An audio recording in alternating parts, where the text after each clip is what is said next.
Thank you. Well, good evening again. Thank you so much, Michelle, for this invitation. And I'd like to also thank Mayor Dodd for his leadership in Dover. I think I just can't say enough words for his leadership. And I want to share with you that his legislative office at the City Hall, right? We will start having free consultations. So if anybody from your churches need to consult, to have an attorney evaluate their cases, and this is not only limited to immigration, but it could also be family law, it could be landlord-tenant, anything related to those areas. We will be happy to conduct the free consultations at the legislative office at City Hall. So Michelle is going to give you, I guess, more information as to the dates, but I think that's a great service that Mayor Dodd is providing to the community, which I really appreciate. So again, my name is Ingrid Echeverria. I am an immigration attorney. I have been practicing immigration law for the past 20 years, specifically deportation defense, removal defense, and anything and everything that has to do with immigration law. How to get the green card, do appeals, naturalization, whatever that entails, you can ask questions. And I want to thank each one of you for taking the time to be here, because as leaders of the community, I think it's important for you to know. I'm sure that you already have an idea as to what is going on with immigration law. So there's a lot of, concern in the communities, not only the Hispanic community, but in the migrant community as a whole, because of the different changes that we're now facing. It's a big change from the previous administration to what we have now. But I'm here to tell you that even though we're undergoing a lot of negative changes, there are still ways that we can assist people to get their work authorization or to stop their deportations, even if they already have a removal order, even if they already have a deportation order. So today I'd like to concentrate on what happens to people who already have a deportation order, which is the main concern now. Because as you know, there are some categories that are high priority to be deported. And I want to first start with that as to who are the people who are high priority for removal, meaning that they are subject to expedited removal. Expedited removal meaning that they do not have a chance to go before an immigration judge to try to stay here, right? So first group is those people who entered with a CBP-1. CBP-1 is a program that we had under the Biden administration. These are people who entered basically legally to the United States. They did everything that they were supposed to do. They waited for their turn outside the United States to get an appointment to enter the United States, right? They followed all the rules. But now, under this administration, these people are now subject to expedited removal. They will not have an opportunity to go before a judge to try to fight their cases. Group number two is the group of people who entered on parole. This is another group of people who actually followed the rules. They waited their turn, they did their paperwork outside the United States, and then they entered on a parole, right? Meaning with a permission to enter. Well, now they're also subject to expedited removal. Another group of people are those who have a deportation order.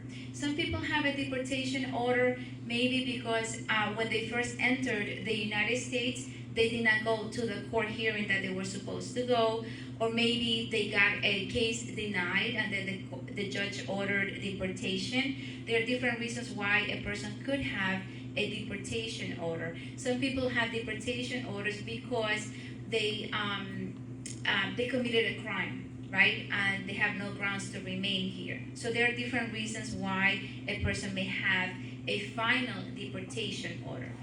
Another group of people who are subject to expedited removal are those who have been in the United States for less than 2 years. If the person has been here for less than 2 years, they're also subjected to this new rule. So now that we know a little bit more about who is subject to expedited removal, I guess we can talk about what are the forms of relief that these people may have. The first thing is for the ones who enter under CBP 1 and the ones that entered with the parole, okay, and even those who have been here for less than 2 years, the first thing will be to evaluate whether they're eligible to apply for asylum, right? If they were tortured, if they were suffer some harm in their home country. And again, this is important to clarify that I hear sometimes people say, oh, but my country doesn't have asylum. Well, asylum is not, done by country. It doesn't matter what country it is. It depends actually on the harm that the person suffered. If the person suffered, let's just say, harm because of their political opinion, it doesn't matter what country they're from. Or if the person suffered domestic violence, it doesn't matter that they come from a very well-established country, but if they suffer that, they could do asylum. Or if they suffered some type of torture or harm because of their sexual orientation, that's another ground, right? So then it's not based on the country, but based on the harm, the type of harm that the person suffers. So that's important to note. So the first thing that I would suggest is let's take a look and see if they're eligible for asylum, maybe withholding of removal, protection against torture, or even a humanitarian asylum, right? So the difference between withholding or removal is that the person doesn't get the green card, but at least they get a chance to stay in the United States. They get work authorization, they can renew the work authorization for as long as they wish to remain in the United States, right? So that's a good way to at least remain here, even if they don't get to get the green card, but at least they get a chance to remain in the United States. They get a social security number, and they get work authorization, which can be renewed each year, okay? So even though these four groups of people are subject to expedited removal, this is something that they can attempt to do, asylum, withholding, right? Another thing that they can attempt to do, if they have been a victim of a crime in the United States and they have cooperated with the authorities, is a U visa. A U visa is a good way to actually get the green card if the person has cooperated based on the crime that they suffered. And the good thing about this case is that it doesn't matter if the person entered without inspection, they entered through the border. And this type of case actually covers, let's say that the wife was the victim, then the husband can actually qualify for under the same application. And if they happen to have minor children, less than 21 years of age, they can actually cover the whole family with one case, right?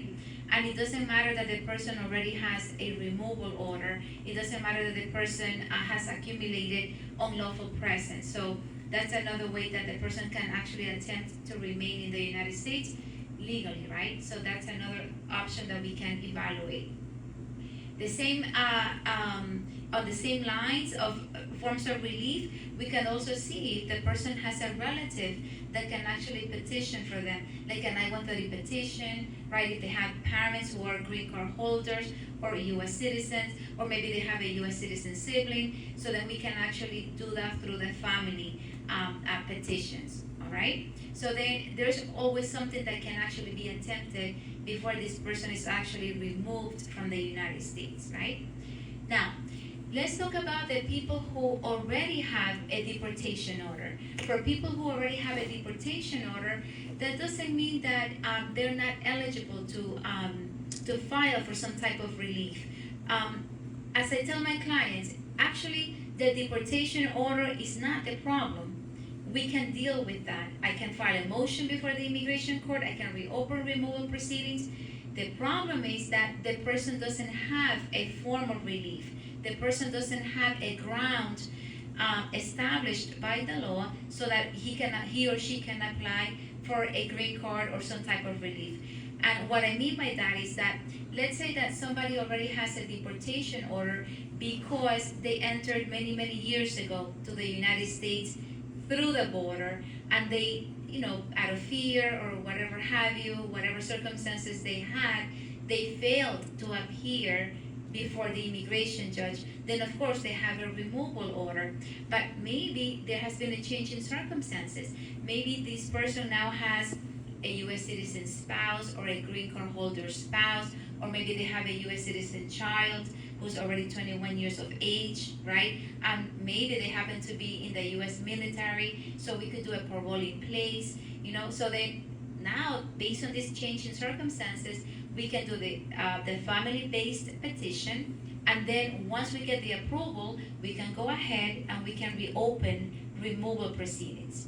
Or maybe this person who already has a deportation order was a victim of domestic violence. He or she was married to a green card holder or to a U.S. citizen and was a victim of domestic violence. Then we could do a VAWA case. A VAWA case is another form that the person can actually gain lawful permanent resident status in the United States. So that will give us a way to reopen that removal proceedings, and this person can actually get the green card, right? So these are only a few examples of how we can assist people, because sometimes they think, oh, I already have a deportation order, there's nothing can be done, but technically there's ways that we can assist people. So you as leaders need to bring this out to the communities, and sometimes I think that, I guess it's like a cultural type of problem that we're not proactive enough.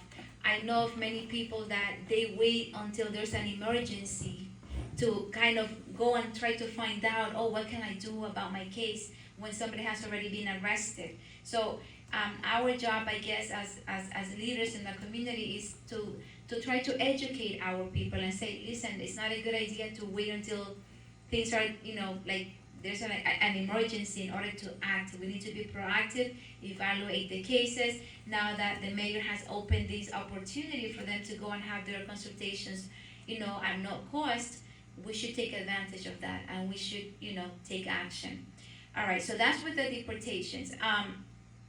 Now, what happens for people whose cases have gotten denied, right? Some people get their cases denied not because they're not eligible, but because they went to a notario, they went to somebody to help, or the friend helped, so their cases get denied. So now it's a little bit tricky, because under this new administration, if a case gets denied, even if the person is married to a U.S. citizen, which is a good case, or they have a U.S. citizen child and the petitioner is a U.S. citizen child, if the case gets denied, then the USCIS can automatically issue a notice to appear.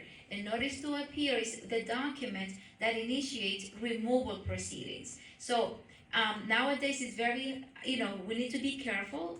Sometimes we want to help people, but if the person doesn't know how to do the case, it's better to look for professional help to avoid that. Because what happens is that maybe the person simply didn't know what forms to fill out. They were filled out incorrectly, or they're missing one of the forms. Let's just say that in a simple adjustment of status, the person helping didn't attach the affidavit of support, which is something simple. Well, this person is going to now get denied, because under this new administration, it's not like the past administrations that the USCIS, the office that processes these applications, they would give you a notice. Hey, you forgot to do this.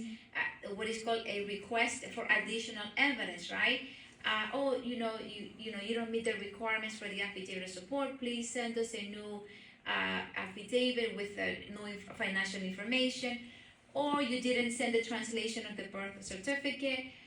Please provide it by X date. We're not going to have that anymore under this new administration. That's a big change. And then the person is going to get a denial, and then they have the authority and they have the ability to issue a notice to appear, which will initiate removal proceedings. Now, what is the consequence of this? The consequence is that now this person is going to have to spend a lot of money for removal defense, for deportation defense. Now, this notarial who meant to help cannot represent this person in court. Now he or she is going to have to pay an immigration attorney to do the removal defense in court, and that could be very expensive. So instead of helping someone, we ended up putting this person, at a worse position, right? So we need to be careful about that, because that's exactly what the USCIS is doing. Another topic that I really need to share with you is that back in the day, under previous administrations, whenever someone had a deportation order, from years previous, and they were doing now like a new case, like an I-130 petition through the family. They will just approve the petition. They'll send you the approval by mail. But under this new administration, what they're doing is that they are actually giving interview dates for these applicants who already have a deportation order. And what they will be doing is they will be arresting them. They will approve the I-130 petition because they are eligible for this relief. They're eligible for this relief. But at the same time, that same day, at the moment, they will be arrested and they will be placed in detention.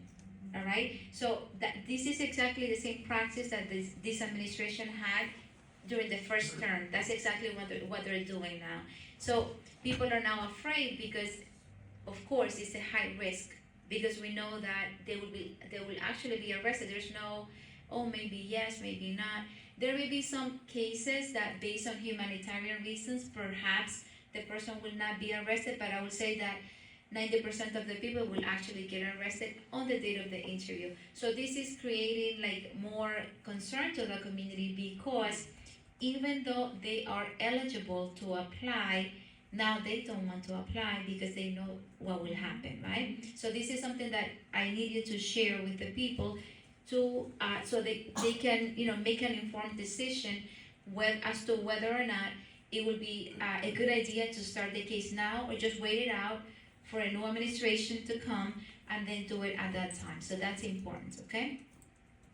The next thing that I'd like to discuss with you is to encourage everyone who is eligible to apply for citizenship.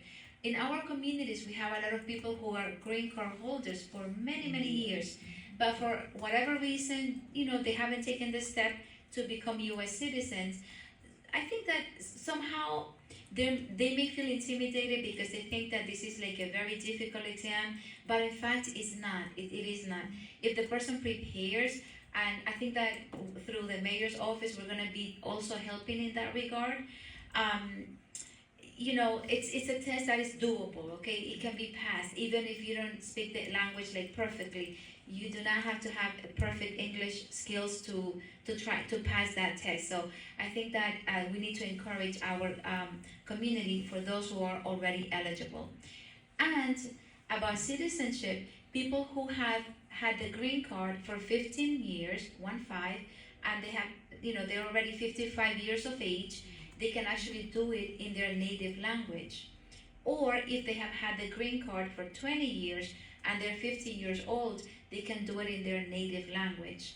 And if the person has sort of like a medical condition that prevents them from learning the questions, preparing for the test, and the doctor is willing to sign a certification, it's a form that USCIS provides, then they don't have to take the test at all. So there's different ways that the person can actually, make it easier to get the citizenship, okay?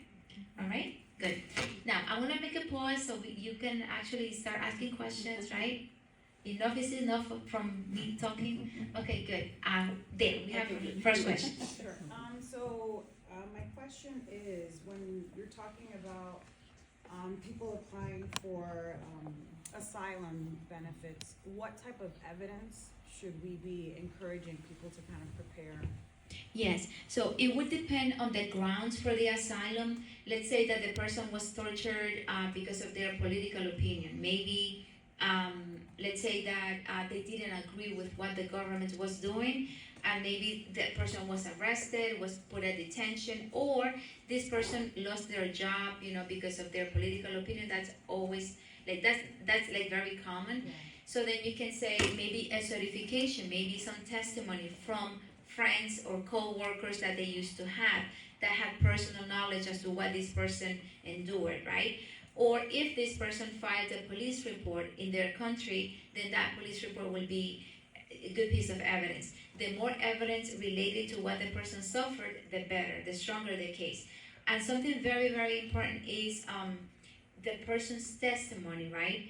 That testimony has to be very detailed. What happened? Where did it happen? What did you do to avoid that, danger? Did you relocate to another part of the country? Things like that. Okay, thank you. Somebody, yeah. you mentioned that if someone has a son or a daughter that is at least 21, Yes. they could go what? Under him and Yes. So basically, Pastor, this is a good question. And there are thousands of people in the United States who do have U.S. citizen children who are 21 years of age or older. So the key question is, the child is eligible to petition for the parent, and we will get the approval of the petition, of the I-130 petition.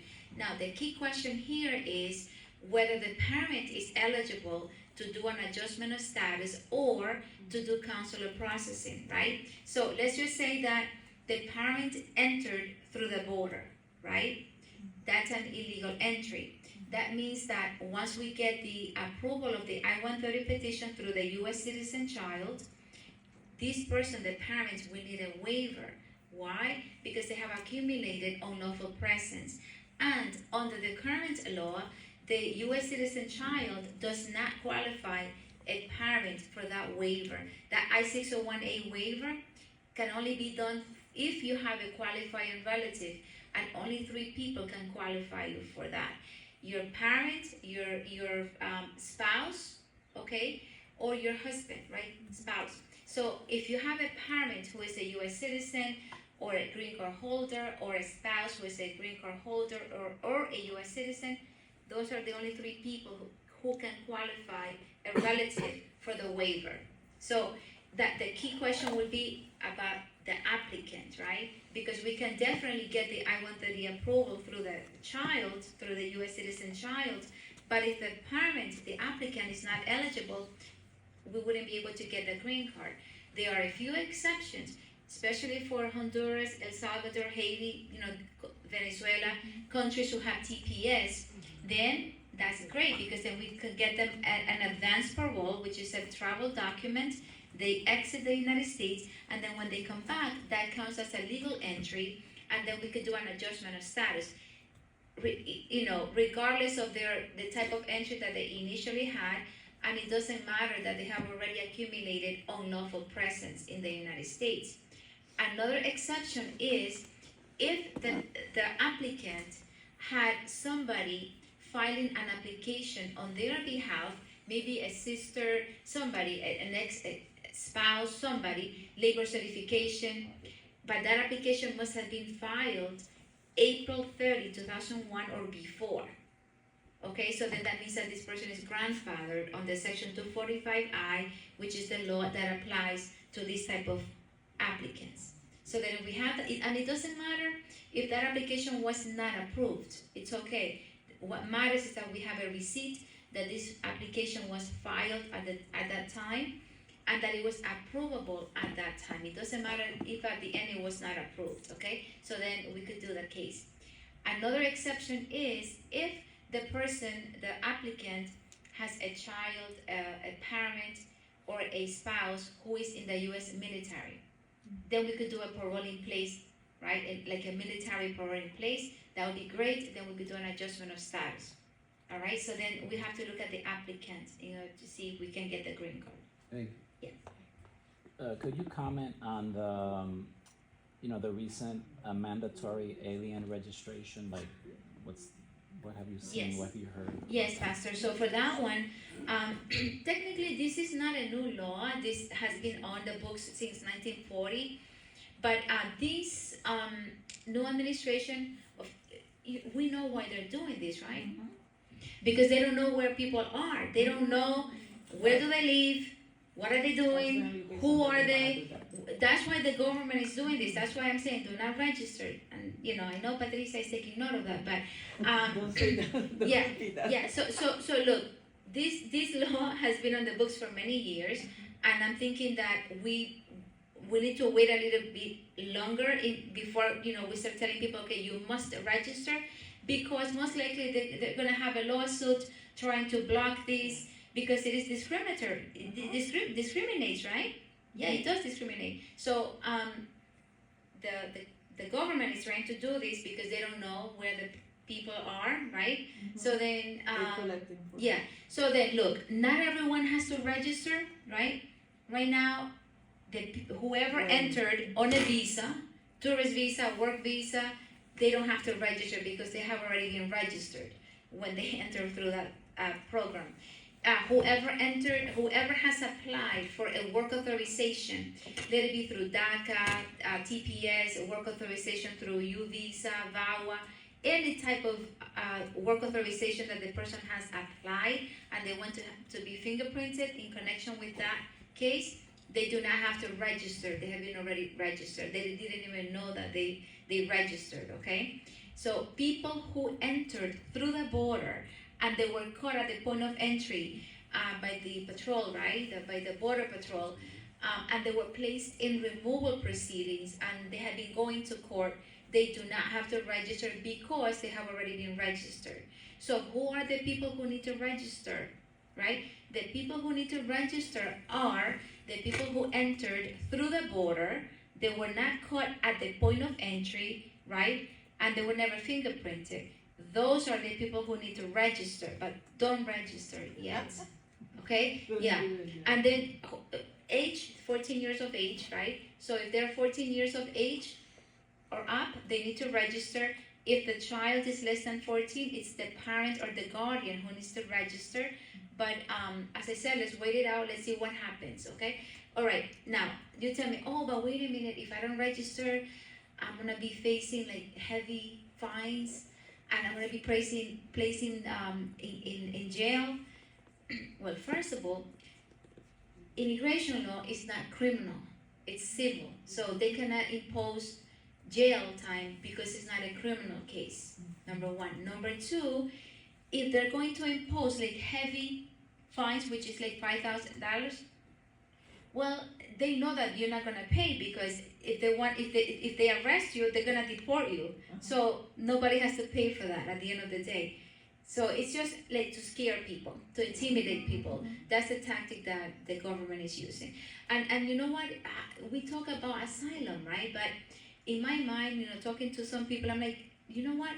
What this government is doing right now is persecution for your ideas. It is ironic that I talk about asylum all the time, about other countries and this and that, but I was talking to some other colleagues and I was saying, you know what, this government is doing, exactly that, like persecution. Look how many thousands of people have been, they have lost their jobs, right? They have been terminated.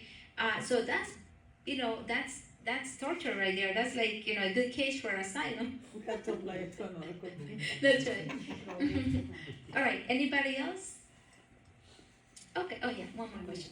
What is your recommendation? What should we say if ICE officials were to just show up at our church on a Sunday? Like what verbiage, what can we say? Let's assume that they do show up, although I don't think that they will, unless it's like for a person that, they have a warrant for.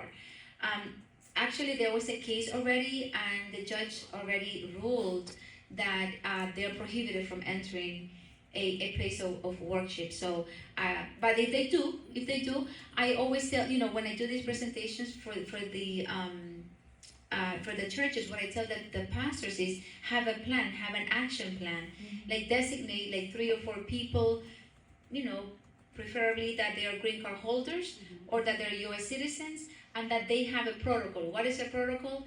Yes, officer, good morning, how are you? How can we assist you? You have an order, you have a warrant for the arrest? Okay, what is the name of the person? And you need to look at the order, have them give you the order. Before that, you need to ask them to identify themselves. What is your name? What agency are you coming from? Because now it's not only ICE, now it's that La DEA, right?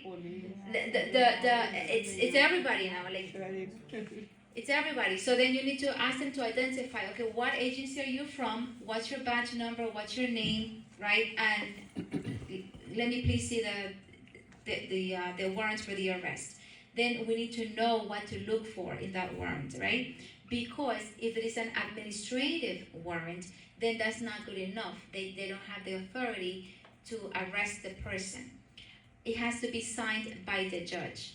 When people enter through the border and they either turn themselves in or they get arrested by the border patrol, automatically there's a paper that says warrant there for the arrest of the alien. That's the title of the document. But that one is signed by an officer, an ICE officer. That's not enough. That's not the legal warrant that we need. We need one issued by the judge. And it has to have the exact name. It has to have, the signature of the judge. So then I think that, well, what I tell the pastors is, hey, have a protocol and say, okay, officer, can I please have a copy? Our church protocol is that we have to send it to our attorney. You send a picture of the thing to the attorney, then he sees it. Oh yeah, it fits. Looks like. It's a valid warrant. So the next step will be of your protocol, of your church protocol. Say, okay, this person is not here today. If the person is not there, but if the person is there, do not interfere. You need to, comply. But the protocol that the church has is, okay, we're gonna bring this person to the church office, and that's where the officer can go. Don't allow the officer to go everywhere into the church. That's not part of the warrant. So then the pastors will have the protocol as to what steps will be followed. And I tell the pastors, hey, listen, I think that it's one thing to say oh, we're gonna do this and that, but you need to practice it. You need to say, okay, let's pretend you're the officers, let's pretend that you're the four in charge, and how we're gonna do this. Carry it out. You need to practice. Because at that moment, people become nervous. At that moment, you think that we're going to do it, you freeze, right? So I think that if you practice it with your church, and your church needs to remain calm. Do not have, the worst thing that can happen is that people start running, that people start, do not. Everyone remains seated, right? And then let's see what happens in the next step, right? But if you have a protocol, the officer, number one, will see, oh, these people know what, their rights are, and nobody's running, nervous, and it'll be more smooth, okay? It'll be smooth, okay? That's what I recommend. Can I ask Oh, a yes, question? sir. Just to add to that, I was informed that, like, if they were to come to the church and they're requesting a thing or a person, they haven't entered yet. They're requesting a thing or a person, that if you bring the thing outside or you bring the person outside, they don't have Correct. the ability to enter. Yes, that is correct. Correct. So then, as in the church, let's just compare that to a business, right? A business has a public area and a private area. So then the officers cannot enter the private area where only the employees are allowed, right? So they have to have a special warrant for that. And you have to look at the scope of the warrant. Like, they cannot, if the warrant says, okay, the office in the corner, that's where they can go. They cannot go in the whole building, right? So then that's why I tell the owners of businesses to have a large sign, they have employees only or prohibited, like do not enter. That tells the officer that, oh, this is the line where the private part of the premises start, Yeah. Okay, yes. Sorry, just one more question. Because it's along the lines of warrants. So I heard that there was an executive order that said that warrants are no longer needed.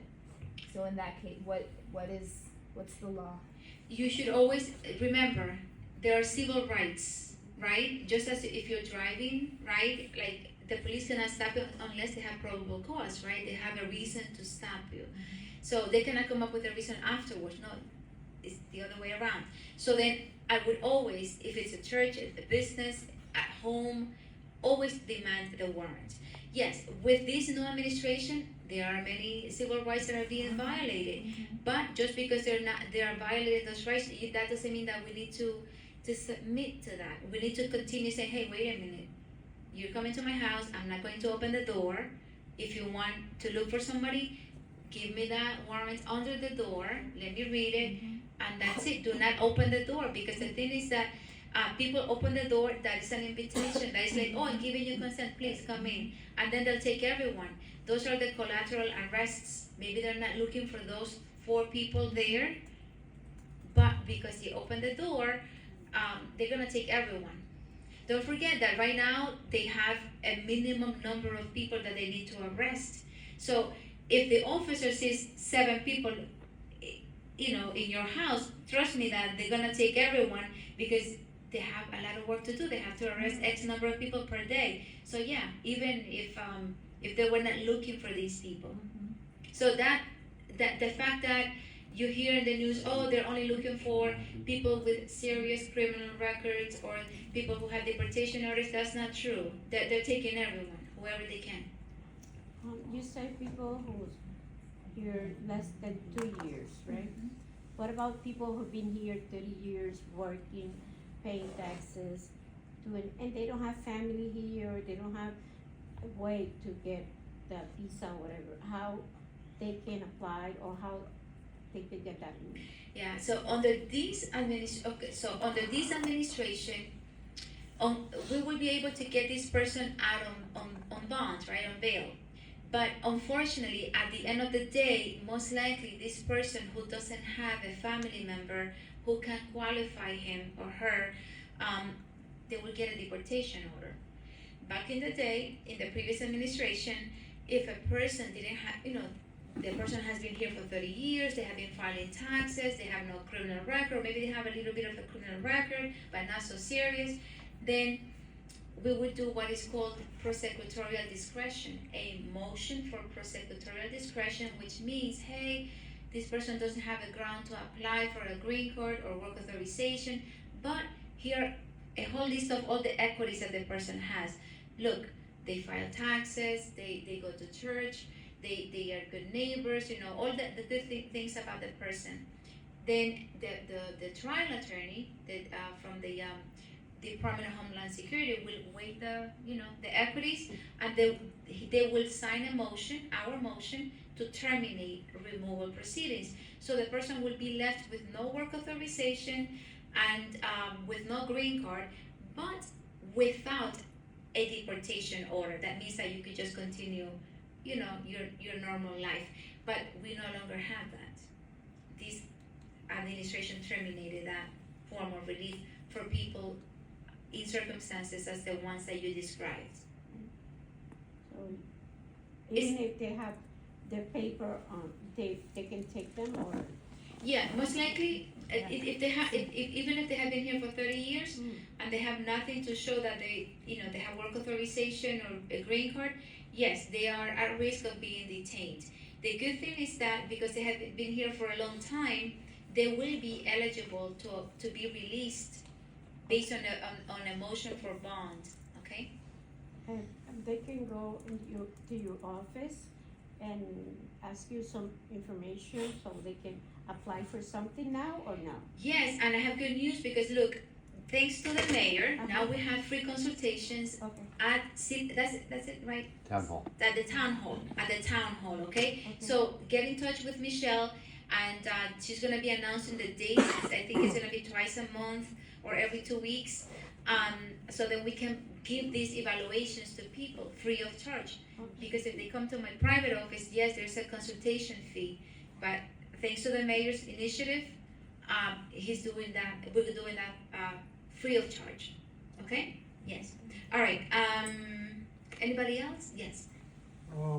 Is there any expectation that ICE or any other authority that's looking to deport or find people who are warrants or whatever the case may be, that they have to communicate with the local authority to do any kind of search or do anything like that, or is that not a requirement, and so they can show up like they have without the mayor or anybody else really knowing that they're gonna be around? Yeah. Look, I have been doing these presentations for different groups of church leaders and different mayors also, and they don't contact the mayor's office. They don't give them that courtesy. They just show up and do whatever it is that they have to do.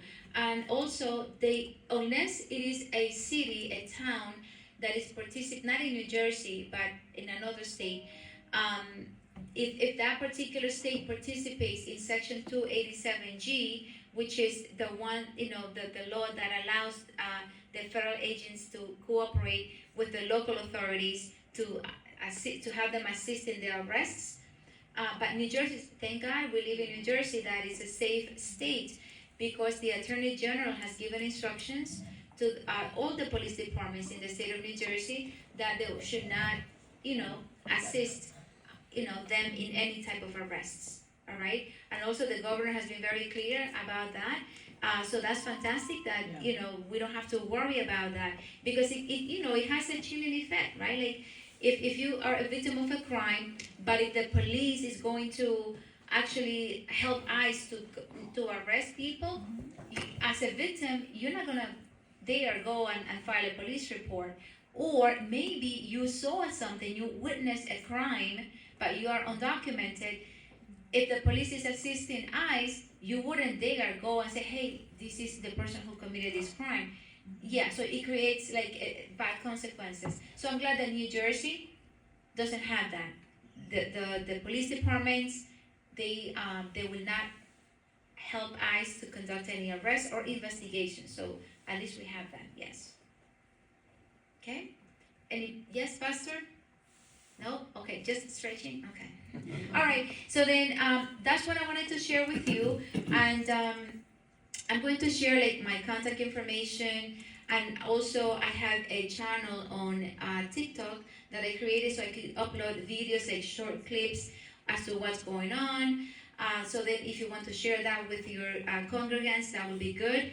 So then they can, because don't believe everything that you hear in social media. I myself sometimes I'm like, no, that's not true. You know? So then I'm gonna share that with you so you can share that with your congregants. And then also on YouTube under Echeverria Immigration TV, and TikTok Abogada Ingrid Echeverria. Well, thank you. Yeah, one more question. So, I really don't know if this is true now that you say that, that you make that statement or not. But I always think to myself, like, even those who are here legally, but they happen to fit, or they happen to be with the people who are not. Like, if let's say if we happen to be in somebody's house, and that's the day maybe we went for a walk and we didn't bring the wallet or whatever, and you cannot prove where you are, in a situation like that, do they just take the person? Pastor, if they see me, they'll take me. Because what happens is that they look. Yeah, so what I tell the people is invoke your right to remain silent, right? Especially those who don't have any documents, especially those who have been here for less than 2 years. So just say, officer, I'm going to invoke my right to remain silent. I need to talk to an attorney. That's it. Now, if they still take you, because at that point where you have not told them your nationality as me as a Salvadorian, right? They don't know if I'm a U.S. citizen, or they don't know if I'm a green card holder, right? So if they arrest me, that will be up to them. And then maybe later on I could file a lawsuit because they're like taking me based on racial profiling, right? So that so that's like that would be up to the officer if they want to take the person. But what you're saying is accurate, because if you don't have any ID, like a driver's license doesn't show that you have legal status in this country, right?